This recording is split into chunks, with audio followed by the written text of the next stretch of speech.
Welcome to Healing Broken Trust Podcast. I'm Morgan Robinson. And I am Brad Robinson. And we have some amazing, awesome content for you today. But I want to let you know, if you're tired of feeling stuck and you're ready to take the next step, click on our website, healingbrokentrust.com. If you're listening to the podcast, it's in the notes section of this podcast. And you can access additional resources there and even apply to work with Brad virtually from anywhere in the world. That's healingbrokentrust.com. And that's where you can get started. So, Brad, what do we have to talk about today? Well, that's a great question, Morgan. We're talking about the crucial moments that happen in the everyday, mundane things after an affair.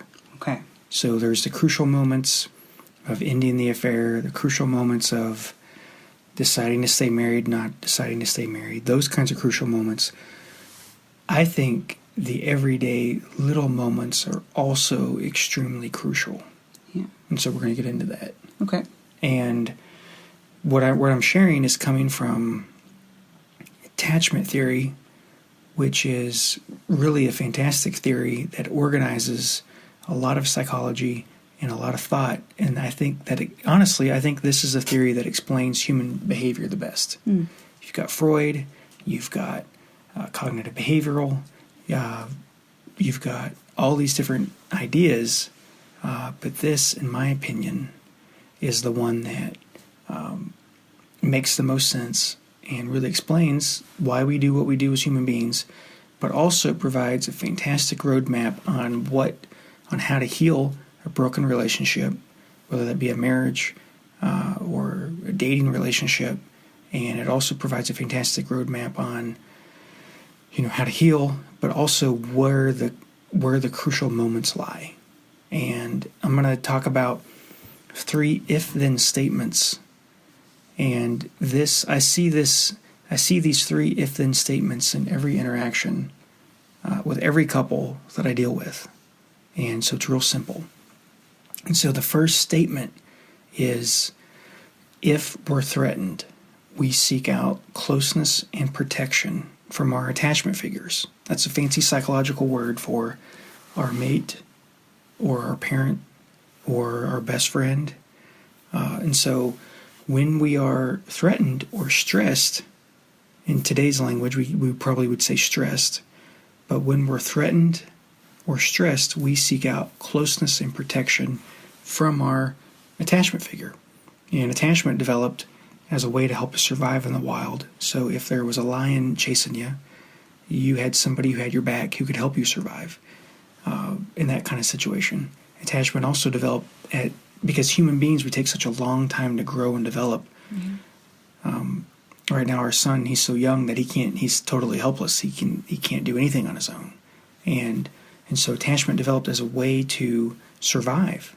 And so it's really it's been said that attachment is our greatest survival mechanism, and so basically what attachment is it's what we do when we're distressed. And it's the emotional bonds that we have with people. So if I'm distressed and I feel that you respond to me favorably, then I begin to feel lovable and I can return to life as normal. And I feel like you have my back. And so if we're threatened, we seek out closeness and protection. It's automatic, And the biggest avoider, the biggest person who minimizes their emotions at one point in time sought out closeness and protection. Mm-hmm. They sought out someone else as their safe haven, so to speak, as they're a ship going into the harbor to escape the hurricane that's out at sea. Mm-hmm. They're going to their lighthouse. And so all human behavior, and especially every relationship that I've worked with, this is extremely true. If we're threatened, we go to our mate. If we're stressed, we go to our mate. Physically, we go to them. We pick up our phone and call them, and we're looking for comfort. We're looking for protection. We're looking for reassurance. And so that leads us to the next statement of the if-then of attachment theory. So we go to them when we're threatened, when we're stressed. If they are available to us, that's when we can relax, enjoy, and appreciate the feeling of being loved, appreciate the feeling of being secure, and we can confidently return to life as normal. We can go confidently return to our other activities. So what does that mean for an affair? Okay. Yeah. So with an affair, and this is where it's these mundane, crucial moments that are small. It's maybe, obviously the big ones like ending the affair, choosing to stay and work on a marriage. Those are big, but in these small moments, I get triggered. I am watching television and I'm watching a show with our kids, and it's about, I'm watching a Disney movie and it's about a single parent, and that reminds me of the affair. I'm doing something innocent and just kind of going about my day, and I overhear people at the office talking about XYZ, and it reminds me of the affair. My mate does something innocent, and they go to the bathroom with their phone. I see them take the phone off the counter and go to the bathroom, and that's a trigger for me because that's what they used to do in the affair. Right. And where this gets crucial is these. So I don't want to get ahead of myself, but where this can get really crucial is our mate sometimes can be our biggest threat. And so they can be our biggest trigger. We love them if we've been betrayed, and we can love them after we've betrayed them. But if we feel like, they if they're acting the way they did when the affair was going on, if we feel like they are dismissive, avoiding, not acknowledging the affair, not really caring about our pain, not really remorseful, if they're obviously still involved in the affair, we get threatened by these triggers. Mm-hmm. And you know what those triggers are if you've gone through those triggers. And those, there are a few I gave. And it could be, there's all kinds of triggers. In fact, there's too many to name because triggers come from literally everywhere. I've had somebody, even the weather was a trigger. Mm. And so, but when we get triggered, we seek out proximity and protection from our mate. Right. But yeah, go ahead. And I think to bridge the gap too is what you're saying is our mate is our attachment figure. Our mate should be the one that we can go to, but then we can be triggered in that. Then we're not able to go to them, or we feel like we're not able to go to them because we've... Sometimes that's true. Yeah, sometimes we don't feel like we can triggers. go to our mate just because of our past, our past history. We don't feel like we can go to our mate. But here's what I'm saying. Here's the crucial moment, and I'll get to the point.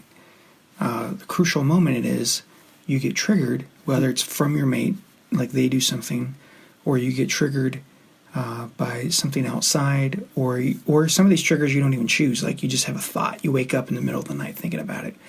And if we're able to then turn to our mate, and if we are able to find our mate available and supportive, then we feel loved and secure.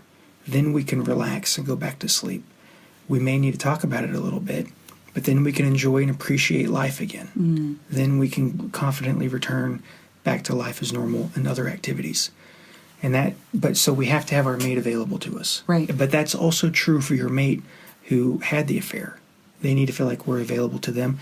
Granted, it's easier said than done because these things are complicated. Right. And so you may not feel like being there for them. Sure. If they've been unfaithful. Yeah, you're bleeding, they're unfaithful. Mm-hmm. Who knows what, there's a lot of things that can be happening in this moment. But it's these three concepts. So the third concept is, the first, to repeat myself, the first is if we're threatened, we seek out proximity and protection. If I'm stressed out, if I'm triggered, if I'm having a bad day, if we just moved halfway across the country and it's an overwhelming experience, not even related to the affair. This is stuff not even related to the affair necessarily. This is just about life in general. When life happens out there, I come home to experience safety and protection from the people I love.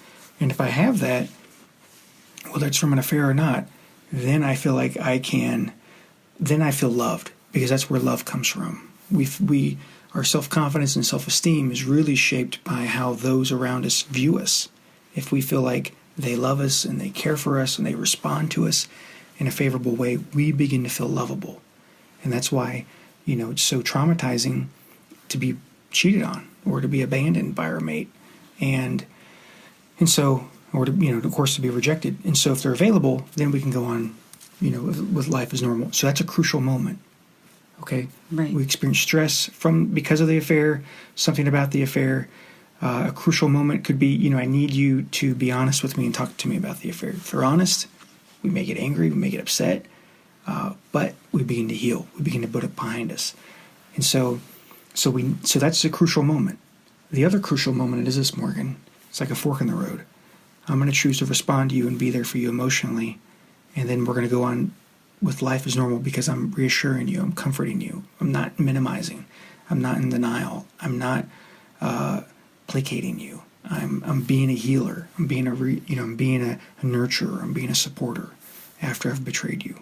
Again, this works both ways. And so I'm not just saying blindly that the betrayer, they lose all rights. I'm not talking about that. If you've heard me talk about, I've talked about that in previous episodes, so I don't want to if this is your first time you're listening, I'm not saying I don't want to get into it too much, but right. So anyway, so if an attachment figure, so you experience stress, you get threatened. You want to reach out. Mm-hmm. But if they're unavailable to us, right. If they keep lying to us, if they minimize, if they're threatening us, I'm going to leave you. I'm not going to be here anymore. You can't relax. You can't relax. Yeah. And you don't, then it confirms that feeling of I'm alone.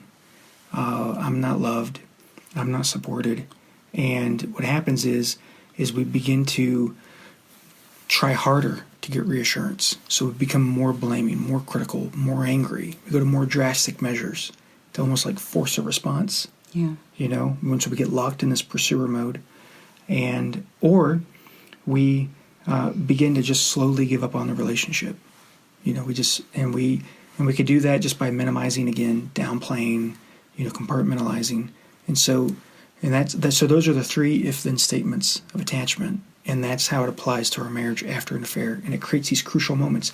And what it does, Morgan, is it's those small moments like that, the everyday moments. It's not the big moments like, okay, we're going to work on it after an affair. I've had people come work with me and have been separated for an extremely long time. I work some magic and help them stay together. And then they think all they had to do was just make the decision to stay married. And then they're done. With therapy. With therapy, with the process, all of that. But the real juice is in the magic, these magic moments of these little small moments where, if we're stressed, we respond. And we respond with love, we respond with kindness. We're turning away, we're not responding with anger, we're not responding with wrath, but we're responding with love, patience, kindness. And what happens is we begin to feel loved, and we begin to feel supported, and we begin to feel secure, stable. We feel like things are consistent again. And Morgan, what this is, and this isn't something we've really talked too much about on the podcast, is you having a fork in the road to go towards a negative cycle or a positive cycle. And this is how, and so we've talked a lot about triggers that lead us into a negative cycle, mm-hmm. the blaming, the criticism, the frustration, the withdrawing, the avoidance, the shutting down. But there's triggers that help us get in the positive cycle as well. And that's kind of what this is, what I'm just talking about. Mm-hmm. Choosing to respond and as an available and supportive mate, to our spouse in a way that they need us to be available to them. And that may mean being honest. That may mean, ending the affair, obviously, being honest about everything. They get over it, trust me. Especially, it's always scary in the first 14 to 30 days. But if they're with you after 14 or 30 days, they're going to stay with you no matter how many affairs you've had. Because they still love you. If one's not enough to end it, they're still going to be with you.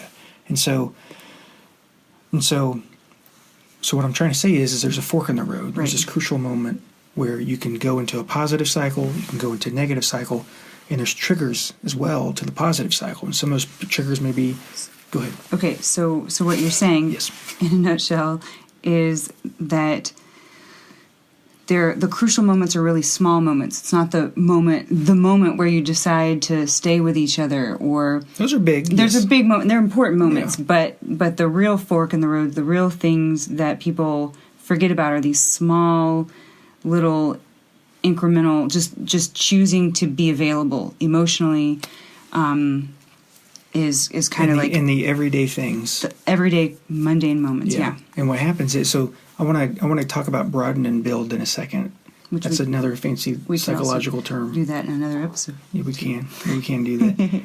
So I want to talk about broaden and build in a second.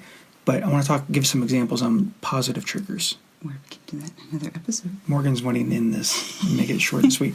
I'm going to do that, but I'm fighting for you guys. I'm really trying to deliver valuable content. And so let me just say this real quick, and then we'll be done. All right. So positive triggers. So here's some examples of positive triggers. Positive triggers are physical touch, affection. Positive triggers would be, I'm thinking, drawing a blank. Affection. They would be kindness. Mm-hmm. They would be words of affirmation, like saying thank you, compliments, things like. And those are some things, but those are positive triggers. Talk with your mate about this.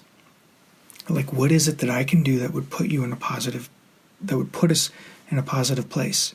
Like, we know we have a negative cycle, but how can we start deliberately putting ourselves in a positive cycle where we create this consistency and this doing things where we know, because we know we can put ourselves in a negative cycle at the drop of a hat by being demanding, blaming, critical, having a tone.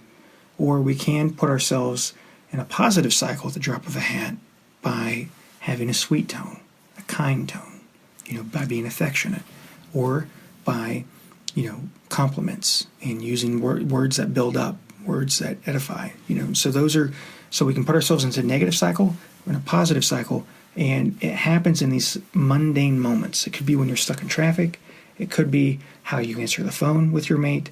It could be how you respond to stress when you're with them. It could be whatever it is. There's these crucial moments that are playing out over and over and over again in your relationship all the time, where one of you is feeling stressed. It's our natural inclination to seek out closeness, protection from our mate, reassurance, comfort from them. If we get it, we begin to feel supported. We feel like we can relax. We feel loved. We feel secure.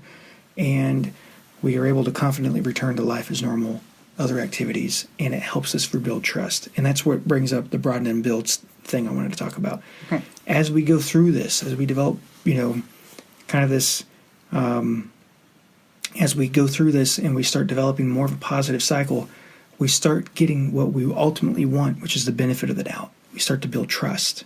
We start to be able to see our mate the way we saw them before the affair. We start to see them not as someone who hurt us and betrayed us and as somebody maybe is evil. We begin to see them as somebody that we really cherish and value and somebody that we're in love with again. And so this broaden and build, it just keeps building on top of itself. It's like compound interest. You could call it other popular culture, it's called the love tank. And so, you just keep building on that. But in attachment theory, it's called broaden and build. It also works in the reverse, where it broadens and builds in a negative way. It's like, they're not going to be there for me. They don't ever have my back. You can't trust them. You can't talk to them. They're not there. And so I can't, and I struggle to think of anything good. And so it works also in, can work for you positively or can work for you negatively, where we start to broaden and build our viewpoint of our mate, where we get locked in this negative view of them. And ultimately, what all of this is about is to help you feel loved again, secure again, so that you can confidently return to life as normal because you're able to give your mate the benefit of the doubt, where you know that you are loved and that you're cared for and that you exist in their heart. When you feel like you exist in their heart and they carry you around and they're thinking about you, that's secure attachment. And that's what people who stray don't have. That's what they don't feel. One mate may feel that way, but the one who strays doesn't feel that way. Doesn't share that. And so that, in a nutshell, is, the 3 if-then statements of attachment. And if you can apply that to your relationship, you're going to take off like a rocket. Naturally, there's trauma, there's hurt. That's going to be tougher. It's easier said than done. But this is a key concept I want you guys to execute in your relationship. So being there for your partner will soothe the pain. Yeah. And let me say this. This is how important I think this is. Like, this is the first time in over like a year and a half of doing this podcast that we've talked about this. But I think this is one of the most important things that we've discussed. Like, by far, obviously, that's me, from my perspective, somebody who works with couples. Obviously, somebody who's watching this, listening to this, you're you're going to come at it maybe from a different angle. Like the limerence episode's really important. The negative cycle episode's really important. The cutting off the affair episode was really important. Yeah, they're all really important. They're all, important, but this is like really important. This is the crucial moments that get us from point A to point B and get. And I think this is the foundation too of what, like, if you want to say, like, what can I do, even if my partner is not kind of interested in working on things, like, what can I do? Well, you can be there, right? So that you can soothe their threatened mind, that amygdala response of fight or flight. And if you can be there, then you're helping them to seek you. And you're saying, I'm safe. I'm safe for you to seek proximity. I'm safe for you to come close to me. Absolutely. That's a great point, Morgan. I'm glad you said that, because the biggest, we're talking about threats and triggers and stressors. Unfortunately, the biggest trigger, stress, threat to somebody who's been betrayed is their mate, the one who betrayed them. So when their mate who betrayed them isn't really, nurturing, supportive, healer throughout this process, they begin to feel more threatened. They begin to feel like we're not going anywhere. This is helpless. I need you to be honest with me. I need you to talk to me. I need you to tell me the full detail. I need you to give me the relevant information I'm asking for. Right. I need you to have my back. And when I feel that you do, we're moving forward. We're getting there. Sure, there's going to be some hiccups. Sure, there's going to be bumps on the road. But we're largely moving forward because I know that you care. You're not downplaying. You're not minimizing this. You're not ignoring my feelings and my needs. You're not, because when people do that, it comes across as really selfish. Like, you just cheated on me. Right. And you aren't even taking any ownership of this. You don't even seem remorseful. And in fact, on top of that, you're still lying to me. And you're not even letting me kind of get confirmation that it's really over. You're just asking me to take your word for it, that it's over. You're not showing me anything. Mm-hmm. You're not letting me and if I look on your phone or go through your computer or anything like that, you get really angry and defensive. Yeah, I have no reason to trust you. I have no reason to trust you. Naturally, you don't want your mate to see that stuff if you've been involved, because there's going to be stuff in there that's going to hurt them. Granted, I'm not naive on that fact. However, from their angle, the one who's been betrayed, they need that because it actually ultimately creates security. And as the one who was the betrayer of your mate, I guess the word I'm looking for is, unfortunately, you're the biggest threat, but you're also the biggest source of relief too. Right. You're the solution. You're their hope. Right. And I know you feel like a turd and you don't feel good about yourself, and your mate says a lot worse things than that, and you call yourself a lot worse things than that, but you're ultimately, a huge part of this puzzle and moving things forward. And so, if you can master this, if you can get this is like the fundamentals of of this. And let me say this, because this is a two-way street. The one who, I'm talking largely about the one who was involved in the affair, being there for the one that they betrayed. Ultimately, this has got to go both ways, because a lot of people who stray first felt rejected as well. They felt rejected first. And so this has got to go both ways, where we're doing positive triggers for each other. It's okay to be angry. It's okay to, at times, be really angry. At times, really hate your mate because they cheated on you. But at the end of the day, we both have to be working towards positive triggers for each other, because, we both have to be there for each other. We both have to be available and supportive at the end of the day. And obviously, this process gets messy at different times. But if we can master this one simple concept that we're talking about, we're going to be able to eliminate the negative cycle because we're aware of it. We've talked about our triggers, but we're also going to be able to put ourselves on a positive cycle, right? And stay there, where ultimately we're living in a place of consistent love, consistent feelings of security, and feeling appreciated, and being able to go on with life as normal. And so, if gardening has been a thing that you used to do, and you can only do it because, do the bare minimum of it, and keep up, maintain your yard because of just the emotional weight of this and the trauma from being betrayed. When you master this area, it's going to help you of the positive triggers of putting you in a positive cycle. You're going to be able to go back into life and do your old hobbies and old things again and feel normal again. Right. And so I'm going on and on and on. I can talk about this more. I hope this has been helpful for you guys. Yeah. And we're going to let you sign us out. Absolutely. Yeah, absolutely. We hope that this has been super, super helpful. But we want to let you know that if you're tired of feeling stuck and you're ready to take the next step, make sure to click on our website, healingbrokentrust.com, in the notes section of the podcast, if that's where you're listening from. And you can access additional resources there and even apply to work with Brad virtually from anywhere in the world. So that's healingbrokentrust.com in the notes section. Go and apply today, and hopefully we'll talk to you soon. Yeah. All right. See you guys. Thank you. Bye-bye. Bye.